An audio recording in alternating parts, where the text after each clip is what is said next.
You ask Tiger to solve. This deals with linear equations with one unknown. The final result is f equals -7/6. Let's solve it step by step. Simplify the expression. Group like terms. Simplify the arithmetic.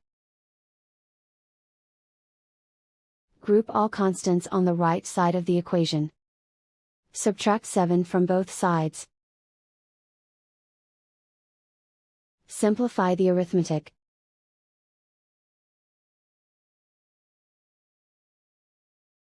Isolate the f. Divide both sides by 6. Simplify the fraction.